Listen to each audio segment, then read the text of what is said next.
شب قدر میں کریں کیا، رات گزاریں کیسے؟ اس کے بہت سارے اعمال ہیں. سب سے اہم ترین ہے شب قدر کے اندر احیاء لیلۃ القدر، اس رات کو جاگ کر گزارنا. تھوڑی سی دیر کے لیے بھی نہیں سو سکتے. اگر آپ سوئیں تھوڑی دیر کے لیے بھی تو پوری رات کا ثواب آپ کے ہاتھ سے چلا جائے گا. الگ سے جاگنے کا بہت زیادہ ثواب، وہ ثواب ختم ہو جائے گا یا بہت ہی کم ہو جائے گا. اچھا، بہت سے لوگ اس میں شیطان بہت آپ کو اس میں مبتلا کرے گا، آپ کو بڑا پریشان کرے گا، کسی طریقے سے بھی چاہے گا کہ آپ اس رات کی فضیلت کو نہ حاصل کر سکیں. آپ کو عام راتوں میں آپ بڑی دیر دیر تک جاگ لیں گی، شب قدر میں ابھی آپ افطار کے تھوڑی دیر بعد سے نیند آنے لگے گی آپ کو. دیکھیے بڑا عجیب و غریب شیطان کا ایک یہ مسئلہ ہوتا ہے جو ہمارے لیے وہ پیدا کرتا ہے. تو تھوڑی سی دیر کو بھی نہ سوئیں، اور اس میں کوشش یہ کریں کہ لیٹیں ہی نہیں. وہ رات واقعی ایسی رات ہے کہ ساری تقدیرات لکھی جانے والی اور اتنے اعمال ہیں اس رات کی جو اگلی کلاسز کے اندر آئیں گی کہ آپ کو یہ رات بہت چھوٹی محسوس ہوگی. شیخ شوستری جو بہت بڑے ہمارے عرفان کے عالم گزرے ہیں، وہ ایک جملہ کہا کرتے تھے کہ علیکم بِأَحْيَاءِ لَيْلَةِ الْقَدْرِ لِحَيَاةِ لَيْلَةِ الْقَدْرِ. اگر تم چاہتے ہو کہ تمہاری قبر کی پہلی رات نہایت آرام اور راحت کے ساتھ گزرے تو اس مبارک رات میں اپنے رب کے حضور شب بیداری کرو. بہت سے لوگ باقاعدہ مسکراتے ہوئے جس وقت دفن کیے، چہرے پر ایسی مسکراہٹ، نہ جانے یا تو اپنے زمانے کے امام کو دیکھ کر یا امیر المومنین علیہ الصلوۃ والسلام کو دیکھ کر ان کی مسکراہٹ.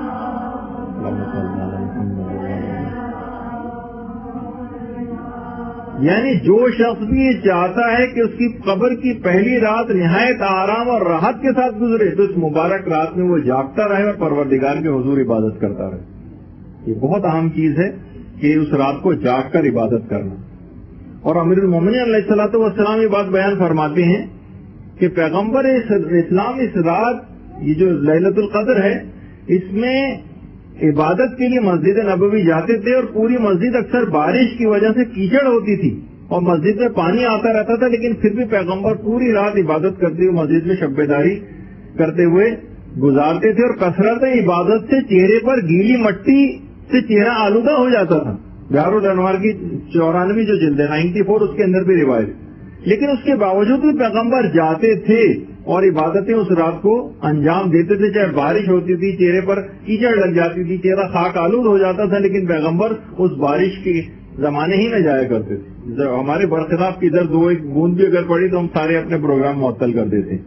اسی طریقے سے ہمارے پانچویں امام یہ بات بیان فرماتے ہیں کہ پیغمبر اسلام 21ویں اور 23ویں شب میں غافل رہنے سے منع کرتے تھے. یعنی ایک لحاظ سے جسے کہا جائے سونے سے منع کرتے تھے. ان راتوں میں سونا باقاعدہ جو کسی بھی طریقے سے آپ کوشش کر کے جاگیں، بار بار چاہے قہوہ پیتی رہیں، ہلکی پھول کی ایسی کوئی چیز آپ جس سے جو ہے نیند اڑے آپ کی. البتہ کھانے کے سلسلے میں خاص احتیاط کرنی ہے جو اگلی کلاسز کے اندر چیز آئے گی. تو آیت اللہ جواد ملکی تبریزی یہ بھی امام خمینی کے استاد سے عرفانیت اور بہت ہی معرکۃ الآراء شخصیت ہے اسلام کی. امام خمینی کے استادوں میں ان کا شمار ہوتا ہے. ان کی کتاب ہے المراقبات. اس میں باقاعدہ انہوں نے ایک دعا ماہ رمضان کی کہا ہے کہ مہم ترین دعاؤں میں سے یہ دعا ہونی چاہیے کہ شب قدر میں پروردگار عبادت کی توفیق عطا فرمائے. ایسا نہ ہو کہ آپ سوتی رہ جائیں، اور زیادہ سے زیادہ توفیق عبادت حاصل کرنے کے لیے دعائیں اس رات کو مانگنی چاہیے کہ پروردگار مجھے اس رات کی تمام خیر و برکات سے بہرامند فرما اور دنیا و آخرت کی ہر چیز کو میرے لیے، میرے والدین کے لیے، میرے ماں باپ کے لیے اور میری اولاد کے لیے بھی مقرر فرما. باقاعدہ مراقبات میں کہا کہ اس کے الگ سے اہتمام کرنا چاہیے، بلکہ ابھی شب قدر آنے سے پہلے روزانہ کی دعاؤں میں آپ کو اس دعا کو شامل حال رکھنا چاہیے. بلکہ پیغمبر جو فرماتے تھے کہ جو بھی شب قدر کو جاگ کر گزارے گا آئندہ شب قدر تک اس پر سے عذاب دوزخ کو برطرف کر دیا جائے گا. یعنی اگر اس دوران مارا بھی گیا، مثلا کسی وجہ سے تقدیر الہی کے باعث انتقال بھی کر گیا، تو بہرحال دوزخ کا چیپٹر اس کے لیے کلوز ہو جائے گا. اور یہاں تک روایت میں یہاں تک بھی باتیں آئی ہیں کہ بیماری تک میں کم سے کم چاہے کوئی اعمال انجام نہیں بھی دو، بیمار ہو تم تب بھی جاگتے رہنے کی سفارش کی گئی. جاگتے ضرور رہو. بعض ائمہ ہمارے بخار میں تپ رہے ہوتے تھے تب بھی پوری رات جاگتے تھے اور مسجد میں آ کر جو ہے عبادت کیا کرتے تھے. دوسری یہ کہ اس رات کی ابتدا توبہ سے کرنی چاہیے. توبہ سے بالکل جس رات اب یہ آغاز ہو اس رات کا، اس کی جو ابتدا ہے وہ توبہ سے ہو. توبہ واجب فوری ہے، اور توبہ کو تاخیر میں ڈالنا بہت بڑا خطرے کا باعث ہے. کبھی بھی یہ نہیں کہ جیسے لوگ بہت آگے تک کی توبہ کا سوچتے ہیں، حج پہ کیوں نہیں جا رہے کہ حج کے آنے کے بعد کوئی گناہ کرنا نہیں ہے تو لہذا بڑھاپے میں جائیں گے. ارے بڑھاپے میں کب پہنچ پائیں گے؟ امام خمینی سے منسوب بھی جملہ کہا جاتا ہے، آیت اللہ دستغیب شیرازی سے بھی، کہ سب سے کم کسی اگر آپ قبرستان جائیں اور وہاں پہ جا کر اعداد و شمار جمع کی کریں آپ، تو آپ کو معلوم ہوگا کہ سب سے کم قبریں بوڑھوں کی ہوتی. اس کا مطلب ہے کہ بڑھاپے کی عمر تک پہنچنے سے پہلے ہی زیادہ تر لوگ انتقال کر جاتے ہیں. کسی بھی گھر میں جا کر آپ دیکھیں، دستغیب کہتے تھے کہ گھر میں اگر 6-8 افراد ہیں، 2-1 بوڑھے ملیں گے، باقی سب جوان. تو بہرحال یہ کہ ایک انسان بڑھاپے کی وجہ سے اس کو تاخیر میں نہ ڈالے.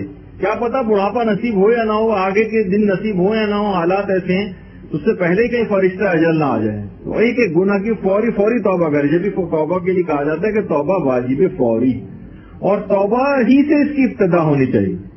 توبہ سے ابتدا ہو، کیونکہ بہت ساری دعائیں کمائل میں بھی آپ پڑھتی ہیں، اللہم اغفر لی الذنوب التی تحبس الدعا، پروردگار میں تمام ان گناہوں سے پناہ مانگتی ہوں جو قبولیت دعا میں رکاوٹ بن جاتے ہیں. پوری رات آپ کو دعائیں تو کرنی ہیں اور تقدیریں لکھوانی. اگر کچھ گناہ ایسے آپ کے ذمے موجود رہے کہ جو قبولیت دعا میں رکاوٹ بن رہے ہوں گے، تو آپ خود سوچیے کہ پھر کیا فائدہ ہوگا پوری رات جاگنے کا. یعنی کیا تقدیر ہم لکھوا سکیں گے؟ وہ قبولیت دعا میں رکاوٹ، بیریئر لگے ہوئے اس کے آگے، گاڑی کو کیسے گزار کے آگے لے کے جائیں.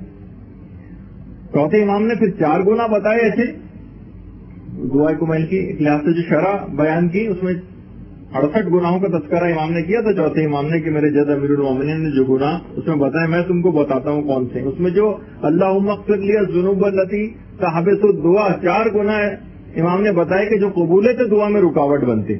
ان میں ایک ہے منافقت، سامنے کچھ اور پیچھے کچھ.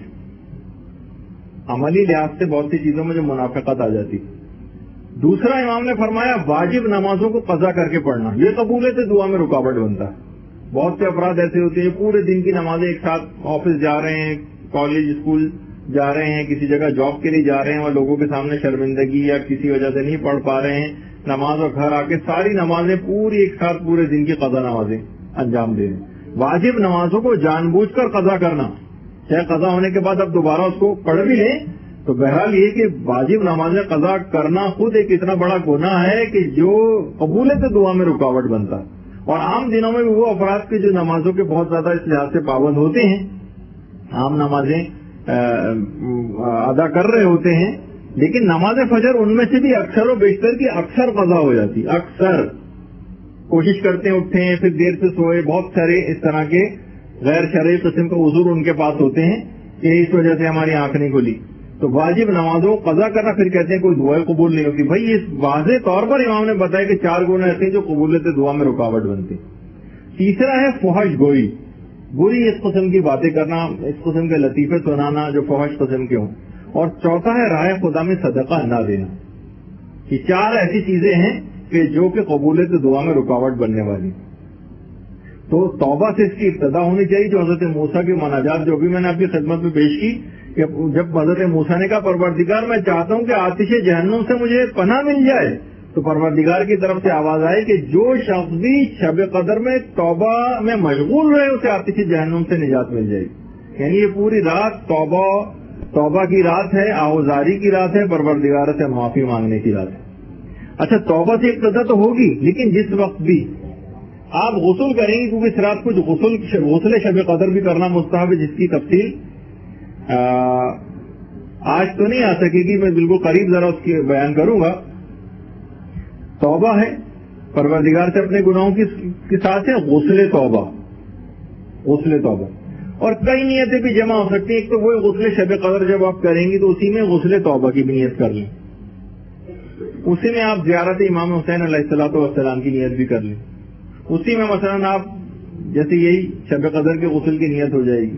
بالفرض کبھی اگر شب قدر شب جمعہ واقع ہو رہی ہے تو روز جمعہ کے غسل کی نیت بھی کر لیں. اور اس کی وجہ سے یہ جو غسل کیا جاتا ہے شب قدر میں، اس کے لیے حکم ہے کہ اس کی وجہ سے 2 نمازوں کو الگ کرو.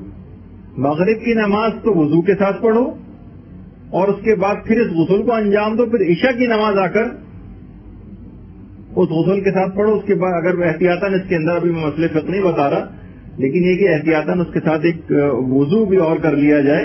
اگر وہی وضو چل رہا ہو تو ٹھیک ہے، ورنہ اگر وضو ٹوٹ چکا ہو تو دوبارہ اس غسل کے ساتھ ایک وضو اور کیا جائے واجب نماز کے لیے. تو روایات میں 2 غسل بتائے گئے ہیں شب قدر میں. ایک تو اول شب کا غسل ہے اور ایک آخر شب کا غسل.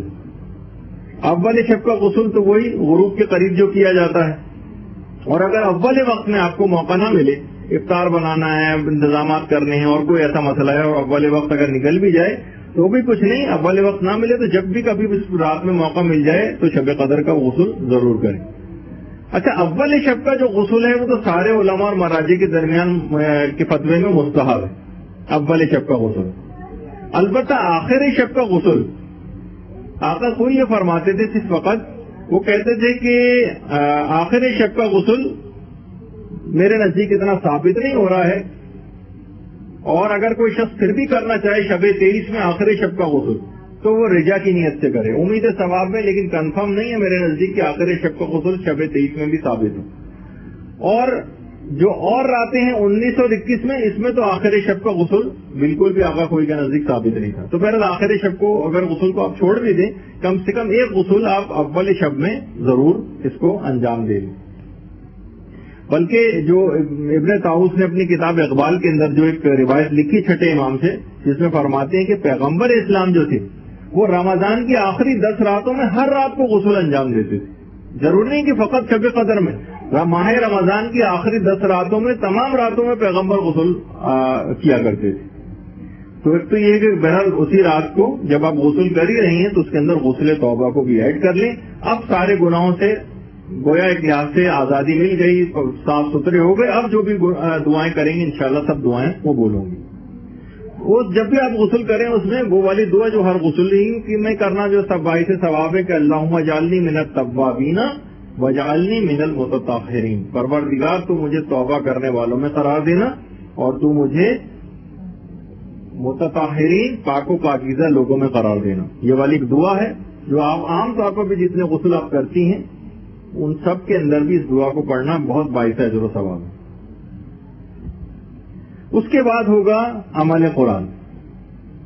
عمل قرآن عمل قرآن جو سر پر قرآن رکھ کر ہوتا ہے. سر پر قرآن رکھ کر جو عمل قرآن ہوتا ہے، اور اس کے بعد پھر ایک دعا بھی پڑھی جاتی ہے، اللہم انی اسألک بکتابک المنزل وما فیہ وفیہ اسمک الاکبر واسماؤک الحسنی والی وہ دعا پڑھی جاتی ہے. تو خود سب لکھا ہوا ہے مفاتیح میں بھی، اور آپ کے پاس جو اعمال کی کتابیں ہوں گی. اور پھر آپ اللہم بحق ھذا القرآن وبحق من ارسلتہ والی دعا ہے، یہ پڑھی جاتی ہے. اس کے بعد دیکھا یا اللہ اور بے محمد اور بے علی اور آخری زمانے کے امام تک کے جو نام آتے ہیں وہ سب ہوتے ہیں. تو بہرحال سر پر قرآن رکھ کر جو عمل ہوتا ہے، اور اس کو مکمل خشوع و خضوع کے ساتھ، بس کو رٹے رٹائے طریقے سے نہیں کہ ذرا سا ہم پکڑ رہے ہیں، کبھی ہاتھ میں درد ہو رہا ہے پھر دوسرے ہاتھ میں پکڑ رہے ہیں، پھر یعنی نازک مزاجی بھی بہت ہوتی ہے. ہاں اتنا اور بتا دوں کہ یہ ویسے تو شب قدر سے مخصوص ہی اعمال ہیں، البتہ یہ کہ رجا کی نیت سے آپ عام دنوں میں بھی اعمال شب قدر انجام دے سکتی ہیں. ایک مسئلہ ہے، علماء سے پوچھا گیا کہ کیا اعمال شب قدر کو کیا ہم عام دنوں میں انجام دے سکتے ہیں؟ تو وہاں سے جواب آیا بنیت رجا انجام دے سکتے ہیں، امید ثواب میں.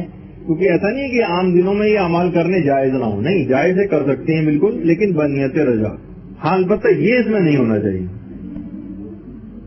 کہ مثلا قرآن پڑھا جا رہا ہو اور ساتھ ساتھ مثلا یہ سب کام بھی اس میں چل رہا ہو. اچھا، اس کے بعد 2 رکعت نماز پڑھی جاتی ہے، نماز شب قدر.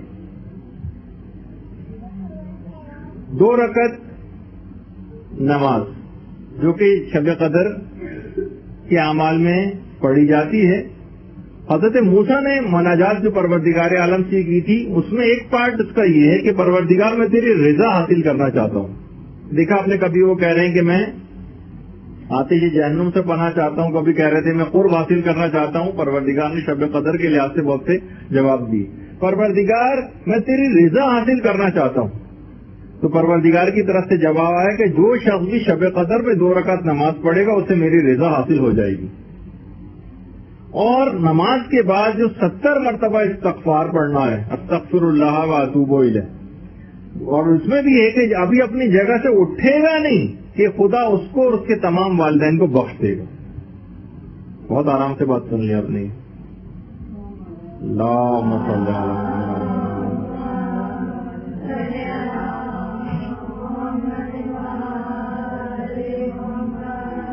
پروردگار بخش دے گا اس کو اور اس کے تمام والدین کو بھی بخش دے گا، یعنی اس کی تمام پچھلے جتنے بھی 4 فادرز میں سے جو آبا و اجداد ہیں وہ سب بھی بخشے جائیں گے. اچھا، اس رات میں کچھ مخصوص دعائیں بھی ہیں اور کچھ مخصوص زیارتیں،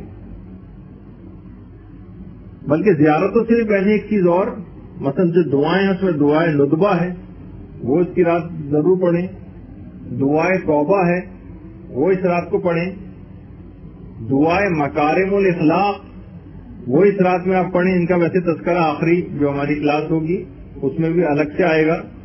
دعائے ندبہ، دعائے توبہ، دعائے مکارم الاخلاق. مفاتی میں جو مناجات 15 مناجاتیں، اور ایک خاص 15، اگر کوئی شخص 15 مناجاتیں نہ پڑھ سکے، زیادہ لگ رہی ہوں، بڑا لگ رہا ہو، تو پھر مناجات تائبین ایک مناجات تو ضرور پڑھ لیں جسے توبہ کرنے والوں کی مناجات کہا جاتا ہے، وہ تو کم سے کم ضرور پڑھیں. اسی طریقے سے شب قدر سے مخصوص زیارت امام حسین علیہ السلام. اللہم صلی علی محمد.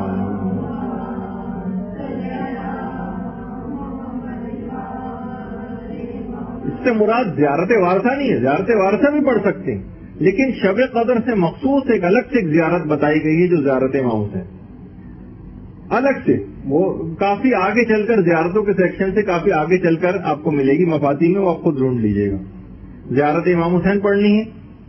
اس کے بعد شب قدر سے مخصوص جو ہے زیارت حضرت ابو الفضل عباس علمدار علیہ السلام.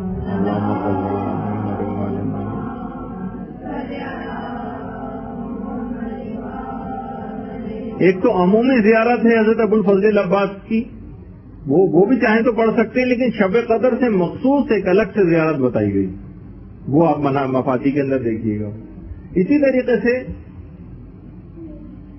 زیر آپ جو قبر حضرت عباس علمدار ہے وہ، اسی طریقے سے شب قدر سے مخصوص زیارت شہزادہ علی اکبر علیہ السلام کی.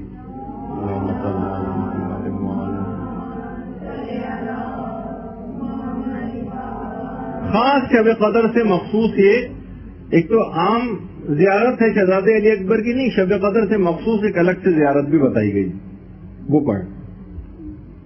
اسی طریقے سے شب قدر سے مخصوص زیارت شہداء کربلا ہے جو الگ سے ذکر ہوئی.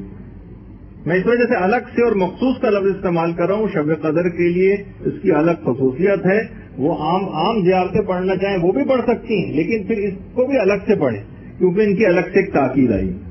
اچھا، اسی طریقے سے 3 سورہ پڑھنے کی بہت تاکید ہے. ایک ہے سورہ روم، سورہ عنکبوت اور سورہ حام میم دخان. یہ 3 سورہ پڑھنے کی بڑی تاکید آئی.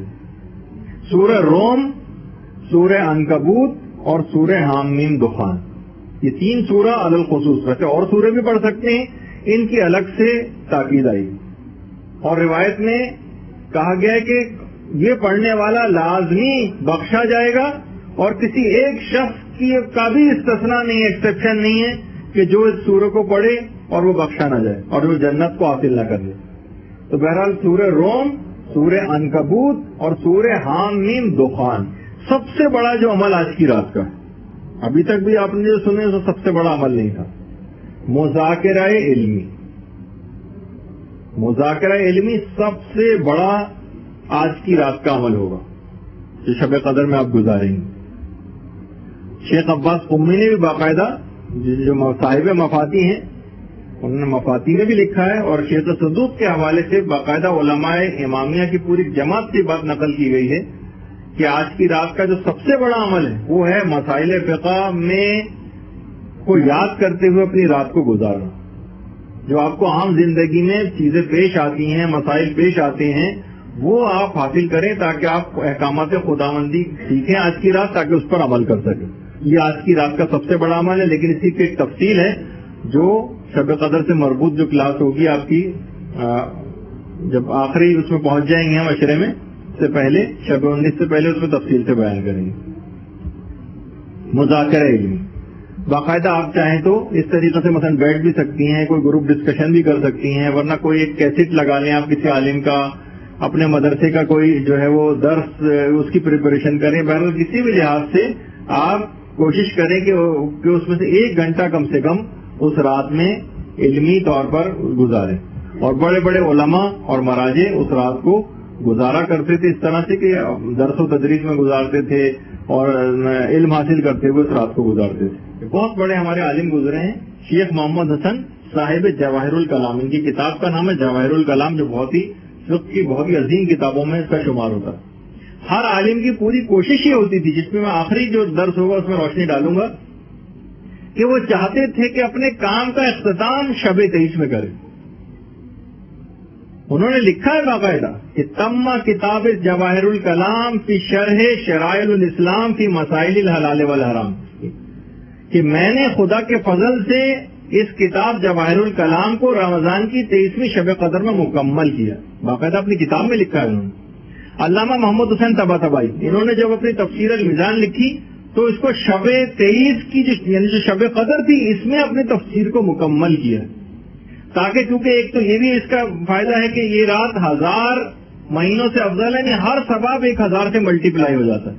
تو انہوں نے کہا کہ اس پوری میں سالوں کی جو محنت ہے اس کو میں مکمل کروں گا اس طرح سے کہ شب 23 میں مکمل ہو، تاکہ اس رات کو 1000 سے ضرب ہو جائے یہ ثواب اور عظیم الشان فوائد کی حامل بن جائے گی. تو بہرحال ایک مسئلہ یہ ہے. اور یہ رات جو ہے صاحب لیلۃ القدر سے تجدید عہد کی رات بھی، صاحب لیلۃ القدر سے تجدید عہد کی رات. دعا اللہم صلی علی محمد وعلی محمد.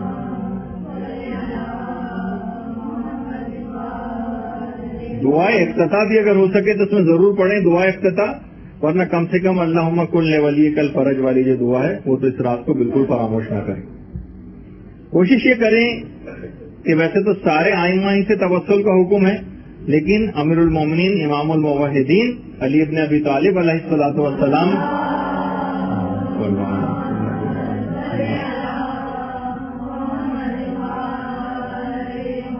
کو خصوصیت کے ساتھ یاد رکھنا ہے کہ بہرحال ان شب قدروں ہی میں امیر المومنین کی شہادت بھی واقع ہوئی ہے. اچھا، اسی طریقے سے امام زمانہ علیہ الصلوۃ والسلام کو اس شب کے اندر یاد رکھنا ہے.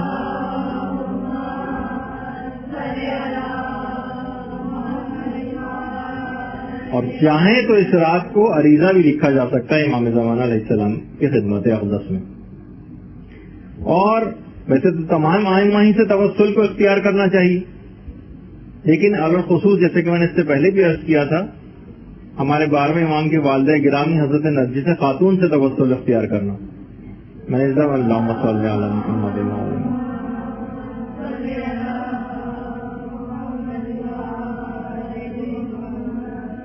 کہ ویسے تو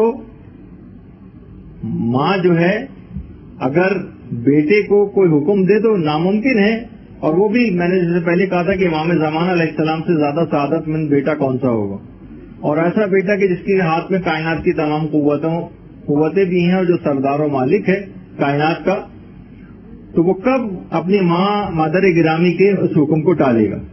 تو بہرحال یہ خصوصیت کے ساتھ آپ کو کرنا ہے ان سے توسل. اس کے بعد اس رات کو تلاوت قرآن بھی کوشش کریں کہ بالکل بہت توجہ اور ارتکاز کے ساتھ، خاص طور پہ وہ 3 سورے جو بھی آپ کی خدمت میں عرض کی، سورہ عنکبوت، سورہ روم اور سورہ حامیم دخان. تلاوت قرآن یہ خاص طور پر انجام دینی ہے. اور آیت اللہ حسن زادہ عاملی یعنی کتاب 1001 نقطہ، 1001 نقطے، اس میں نقطہ نمبر 490 جو بیان کیا اس میں ہے کہ شب قدر قرآن کو دل کے ساتھ پڑھا جائے، نہ کہ بالکل سرسری سے انداز ہے. پورے مکمل کنسنٹریشن کے ساتھ قرآن کو پڑھا جائے. یہ نہیں کہ بس جلدی جلدی جلدی جلدی ہمیں سورہ ختم کرنا, نہیں, ایسا نہیں. توجہ اور محبت کے ساتھ قرآن کو پڑھنا.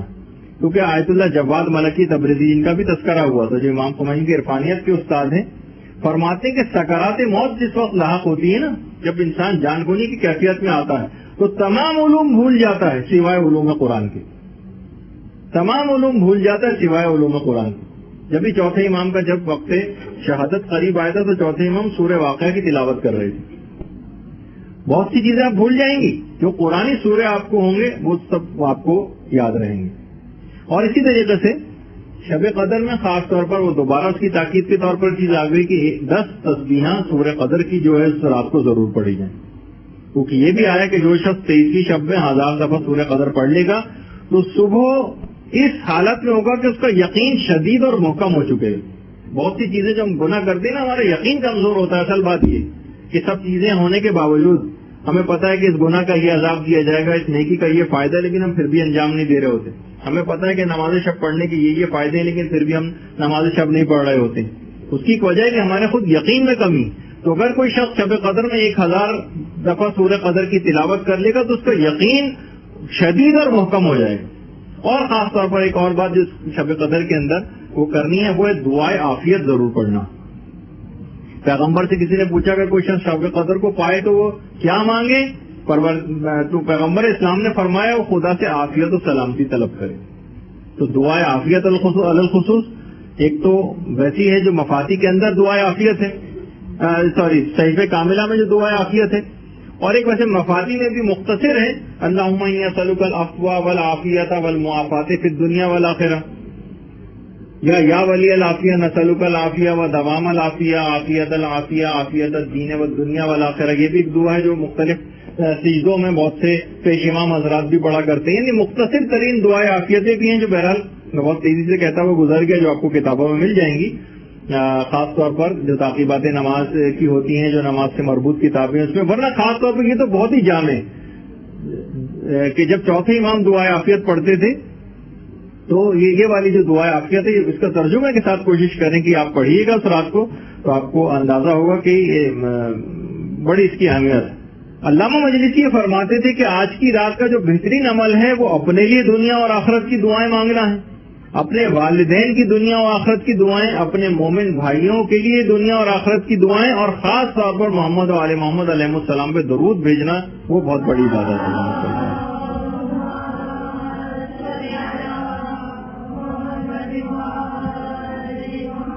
سب کے لیے دعا کرنی. علامہ مجلسی فرماتے تھے کہ آج کی رات تمام برادران ایمانی اور اہل حق کے لیے خصوصی دعا کرنے کی بڑی تاکید, سب کے لیے دعائیں. تو بہرحال اچھا, اسی طریقے سے 100 رکعت کی جو نماز ہے وہ بھی پڑھی جاتی ہے. دعائیں تو آپ کو مانگتے رہنا ہے, اور سب لوگوں کے لیے مانگنا, سب لوگوں کے لیے مانگنا ہے. اپنے لیے بھی دعائیں مانگنی ہیں. اچھا, اپنے لیے اپنے خاندان والوں کے لیے آپ اس طرح سے بھی کر سکتی ہیں کہ ورنہ آدمی بھول جاتا ہے بہت سے لوگوں کے نام. تو آپ ایسا کر لیں کہ میں اپنا ایک ذاتی طریقے کا جو میں نے اپنا ایک فارمولہ بنایا ہوا ہے وہ آپ کی خدمت سے شاید آپ کو بھی اس سے فائدہ ہو جائے, کوئی مس نہ ہو جائے. اوپر سے بالکل شروع کیجیے. پہلے تو پروردگار کی حمد و ستائش اور تعریف و توصیف, جو کہ دعاؤں کا ایک حصہ ہے کہ کوئی بھی شخص دعا کرنا چاہے تو آج کی تو کلاس میں اتنا وقت نہیں بچا ہمارے پاس کہ میں آپ کو خدمت میں پیش کروں, ورنہ جو دعائیں مانگیں گی آپ تو 16-17 کچھ ایسی شرطیں ہیں, اگر وہ آپ پوری کریں جو بہت آسان ہے تو کوئی امکان ہی نہیں رہے گا کہ وہ دعا رد ہو جائے. وہ انشاءاللہ اگلی کلاس میں آئے گی. تو اپنی جو دعائیں آپ کو مانگنی کی, وقت بہت کم ہے, چیزیں بہت زیادہ ہیں, اس وجہ سے ہر چیز کو مجھے یہ کہنا پڑ رہا ہے کہ اگلی کلاس میں آئے گی. تو اپنے لیے بھی جو دعائیں آپ مانگیں اور اپنے گھر والوں کے لیے, خاندان والوں کے لیے, کوئی رہ نہ جائے, اوپر سے شروع کریں. اس کے بعد جو کائنات میں افضل ترین شخصیت کون ہے, پیغمبر اسلام سے مربوط جو آپ کی دعائیں ہو سکتی ہیں کہ ان کی شفاعت سے بہرامند فرما, ان کو ہم سے راضی و خوشنود فرما. اسی طریقے سے پھر ائمہ معصومین علیہ السلام ہیں, اور اس کے بعد آپ کے جو آبا و اجداد جو مرحوم ہو چکے ہیں وہ ہیں, علماء اعلام ہیں جو پہلے گزر چکے ہیں, ان کے حوالے سے کچھ دعائیں ہیں. ہوتے ہوتے پھر خاندان کا جو بزرگ آپ کا ہو سب سے, وہاں سے آپ شروع کریں, پھر نیچے نیچے, یعنی جو ہم کہتے ہیں ڈسینڈنگ آرڈر آف فریکوینسی, اوپر سے نیچے کی طرف جو جس میں آپ آتی ہیں. تو اس سے آپ کو یاد رہے گا کون اس سے چھوٹا کون ہے، اس سے چھوٹا کون ہے، یہاں تک کہ ہوتے ہوتے پھر ایک لحاظ سے سب سے چھوٹی آپ ہی ہوں گی، بچیں گی، تو آپ اپنے لیے پھر آخر میں جو ہے اپنی سب سے آخر میں اپنے لیے دعا، الجار ثم الدار، پہلے پڑوسی اور دیگر لوگوں کے لیے دعا اور آخر میں اپنے آپ کے لیے. تو اس سے ایک فائدہ یہ ہوگا کہ تمام وہ دعائیں جو آپ نے دیگر لوگوں کے لیے کی ہوں گی ان سب کا ثواب بھی فرشتے کہیں گے جتنی آپ نے دیگر لوگوں کے لیے دعائیں مانگی ہیں وہ سب کی سب پروردگار فرشتے دعا کریں گے کہ اس شخص کے اپنے حق میں قبول فرما لیں. تو جو آپ نے دوسروں کے لیے کی گئی ہوں گی وہ آپ کے اپنے حق میں قبول ہو جائیں گی، اور پھر آپ کی اپنی الگ سے کچھ مخصوص دعائیں بھی ہوں گی، ظاہر ہے وہ بھی آپ کو انجام دینا ہے اور مانگنا ہے. تو بہرحال بہت ساری چیزیں اس طریقے سے اس کے اندر آتی رہیں گی، آگے بڑھتی رہیں گی. تو آپ کو خود اپنی بھی دعائیں مانگنا ہے اور اپنے تمام مومنین بھائیوں کے لیے بھی دعائیں مانگنی ہیں. اور یہ بھی بات آپ کی خدمت میں بیان کر دی جائے، ویسے تو تفصیل جس کی جو ہے وہ کافی زیادہ ہے ابھی بھی باقی، لیکن بہرحال چونکہ اب بالکل وقت نہیں بچا بلکہ وقت ختم ہی ہو گیا، تو بہرحال آخر میں اس دعا کے ساتھ، کیونکہ ابھی ہماری اگلی 2 کلاسیں اور باقی ہیں، اس میں مزید تفصیل بھی آپ کے سامنے بیان کریں گے. وہ یہ ہے کہ بہرحال پروردگار اس رات کی جو حلاوت ہے دعاؤں کی، مناجات کی، قرآن کی، اس رات کے اندر ہمیں مرحمت فرما، اور وہ تمام توفیقات اور وہ تمام نعمتیں جو علماء، صالحین اور متقی افراد کو تو نے میسر کر رکھی ہیں، پروردگار اس میں ہمارا بھی حصہ قرار دے، اور پروردگار ہمارے ان پھیلے ہوئے ہاتھوں کو نامراد نہ فرما، اور تمام ظالموں، خاص طور پر امریکہ، اسرائیل اور مسلمانوں سے برسر پیکار تمام ظالموں کو نیست و نابود فرما، اور تمام گمراہوں کو اور بدعمال لوگوں کو راہ ہدایت دے، اور ہمیں پرچم ولایت کے ساتھ مشہور فرما. تو اس دعا کے ساتھ ہم آج کی اپنی گفتگو کو اختتام کر رہے ہیں. برحمتک یا ارحم الراحمین، وصلی اللہ علی محمد وآلہ الطاہرین.